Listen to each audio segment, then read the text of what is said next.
Hi guys, welcome to a beef curry vlog. അപ്പോൾ first തന്നെ നമ്മളിത് വേവാൻ വെച്ചു 2 വെണ്ടയ്ക്കയോട് ഇട്ടു കേട്ടോ. അങ്ങനെ വേവിച്ചാൽ പെട്ടെന്ന് വേവും എന്നാണ് പറയുന്നത്.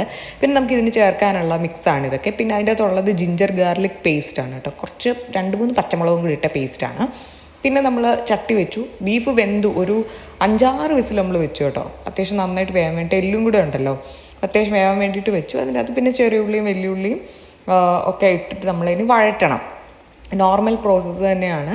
അപ്പോൾ ഇതിന് വഴറ്റിയാൽ മതി. എന്നിട്ട് നമ്മൾ ഇതിൻ്റെ അകത്ത് ബീഫിനകത്ത് നമ്മൾ ഇട്ട വെണ്ടയ്ക്ക ഉണ്ടല്ലോ, ആ വെണ്ടയ്ക്ക നമ്മൾ എടുത്തിട്ട് ഒലിക്ക് കൊടുക്കും ഇവിടെ.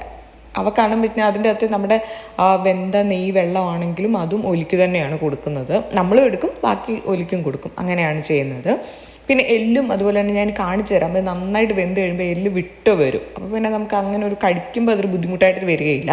അപ്പോൾ അത്യാവശ്യം ഉള്ളിയൊക്കെ വഴന്ന് കഴിയുമ്പോഴത്തേക്കും അതിൻ്റെ അകത്തേക്ക് നമുക്ക് തക്കാളിയും കാന്താരി, ഇവിടെ പച്ചമുളകും കാന്താരിയും ഉണ്ട്. അപ്പോൾ കാന്താരി അധികം ഉണ്ടായിരുന്നുകൊണ്ട് കാന്താരിയാണ് ഇട്ടത്. അതും കൂടി ഇട്ട് നല്ലതായിട്ട് മിക്സ് ചെയ്ത് കൊടുക്കുക. പിന്നെ പേസ്റ്റും ഇഞ്ചി വെളുത്തുള്ളി പേസ്റ്റും ഇടുക. അതിന് കുരുമുളക് പൊടി, കുറച്ച് മുളക് പൊടി, കുറച്ച് മല്ലിപ്പൊടി, ഇത് മാത്രം ഇട്ടാൽ മതി. കാരണം ഓൾറെഡി ഫ്ലേവർ ഉണ്ടായിരിക്കും.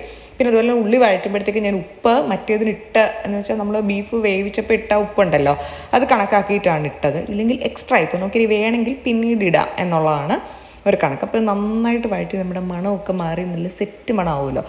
അപ്പോഴത്തേക്കും നമുക്ക് ഇതിൻ്റെ വെള്ളം ഒഴിച്ചു കൊടുക്കാം. നെയ്വെള്ളം തന്നെയാണ് ഒഴിക്കുന്നത്. അതിന് ഭയങ്കര ടേസ്റ്റാണ് കേട്ടോ. അപ്പോൾ നമ്മുടെ മസാല കുറച്ച് ഇട്ടിട്ടുണ്ടെങ്കിലും ആ വെള്ളത്തിൻ്റെ ടേസ്റ്റിൽ ഇതൊരു മിക്സായിട്ട് നല്ല ടേസ്റ്റായിട്ട് വന്നോളും. അപ്പോൾ അതായത് ചൂടാണ്, നല്ല ചൂടായിട്ട് കുക്കർ തുറന്നിട്ട് ആ ഒരു ഇതിൽ തന്നെയാണല്ലോ. അപ്പോൾ ഇത് നന്നായിട്ടൊന്ന് മിക്സ് ചെയ്ത് കൊടുക്കുക. അപ്പോഴത്തേക്കും നന്നായിട്ട് തിളയ്ക്കുന്നുണ്ടായിരിക്കും. അപ്പോൾ അങ്ങനെ തിളയ്ക്കുന്ന ആ ഒരു പരുവത്തിൽ തന്നെ ഒന്ന് മിക്സ് ചെയ്യുക, ടേസ്റ്റ് ചെയ്യുക, എല്ലാം കറക്റ്റായിട്ട് ഉണ്ടോ എന്ന് നോക്കുക. ഇനി എന്തെങ്കിലും കുറവ് വല്ലതുകൊണ്ട് ഈ സമയത്ത് വേണം ആഡ് ചെയ്യാൻ വേണ്ടിയിട്ട്. ഇത് പെർഫെക്റ്റ് ആയിരുന്നു. ഞാൻ കുറേ പ്രാവശ്യം വെച്ചിട്ടുണ്ട് ഇങ്ങനെ തന്നെ, അതുകൊണ്ട് ഏകദേശം ഒരു കണക്കൊക്കെ അറിയാമല്ലോ. പിന്നെ നമ്മൾ ഇതിൽ നിന്ന് ഇന്നത്തേക്ക് കറിക്ക് വേണ്ടത് എല്ലാം എടുത്ത് വെച്ചു. ബാക്കി ഹാഫ് നമ്മൾ വേവിച്ചത് ഫ്രിഡ്ജിൽ തന്നെ വെക്കും. പിന്നെ അടുത്ത ദിവസം എടുക്കുമ്പോൾ വീണ്ടും നമ്മൾ ഒന്നുകൂടെ വേവിച്ച് എടുക്കുക പതിവ്. അപ്പോൾ ഇതെല്ലാം ഇട്ടു. ഇതാണെങ്കിലും മറ്റേ മക്കിപ്പൂ അതൊക്കെ ഇല്ലേ, അതൊക്കെ പൊടിച്ചാണ്. അതൊരു പിഞ്ച് ഇട്ടു.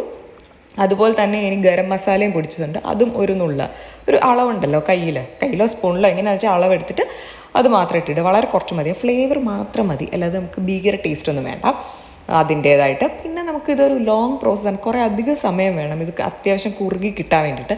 അപ്പോൾ വിശ്രമവേളകൾ എന്തെങ്കിലും ഫുഡൊക്കെ കഴിച്ച് ആനന്ദകരമാക്കുക. എൻ്റെ കൂടെ തന്നെ ഇതും ചെയ്യുക. കുറച്ചധികം ഞാനിത് കുറച്ചുകൂടി ഡ്രൈ ആക്കി എടുക്കാൻ വേണ്ടിയിട്ടാണ് നോക്കുന്നത്.